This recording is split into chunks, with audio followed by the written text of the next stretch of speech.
مزمل صاحب آپ جلدی سے بات کیجئے. اس کے بعد سر آپ نون لیگ سے گلے شکوے نہیں ہیں مزمل صاحب؟ آپ کو پی ٹی آئی سے کیوں گلے شکوے ہیں، نون لیگ سے نہیں ہیں؟ سر یہ کھیل کمپیریٹیو انالیسس کا ہے، آئیڈیالزم کا نہیں ہے. اچھا، یہ جو سیاست ہے نا یہ کمپیریٹیو انالیسس کا کھیل ہے، آئیڈیالزم کا نہیں ہے. آئیڈیالزم کی گفتگو سیاست میں اور جمہوریت میں نہیں چلتی. کمپیریٹیو بہتر سے بہتر دونوں میں سے بہتر کون کی بات کرنی ہے. آئیڈیل تو پھر ولی اللہ ہوتے تھے، نبی ہوتے تھے، یہ تو سب خطا کے پتلے ہیں.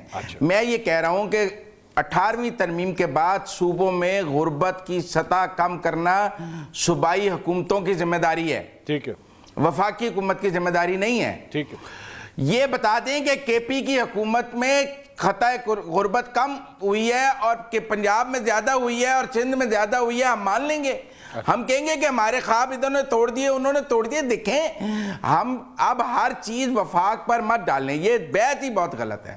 آپ 18ویں ترمیم پڑھیں، چیزوں کی قیمتیں کس کے پاس ہیں، لا اینڈ آرڈر کس کے پاس ہے، تجاوزات کس کے پاس ہیں، کرپشن روکنے کا کام کس کے پاس ہے، اس حکومت پر انگلی اٹھانی چاہیے. اجازت دیجیے سر. اگر گنڈا پور 11 کروڑ روپے کے بسکٹ اگر گنڈا پور 11 کروڑ روپے کے بسکٹ ایک سال میں کھا گیا ہے تو ہمارا کیا قصور ہے؟ وہ ہو سکتا ہے وہ بھٹی صاحب کے بچوں کے حصے کے بسکٹ بھی کھا گیا. چلیں سر، یہ دودھ اور بسکٹوں سے باہر آ جائیں. ایک سال میں 11 کروڑ روپے کے بسکٹ کھا گیا. اچھا، مجھے بسکٹ کھا گیا، نہ وہ اسحار رانا کے بچوں کو ملے نہ بھٹی صاحب کے بچوں کو ملے. 11 کروڑ کے بسکٹ کھا گیا اسحار رانا صاحب. آئندہ جو اگلے گنڈا پور صاحب آئندہ جب آپ نے اگلی مرتبہ بسکٹوں کا بجٹ رکھنا ہے تو مزمل سہروردی صاحب کے بچوں کا بجٹ ضرور رکھیے گا.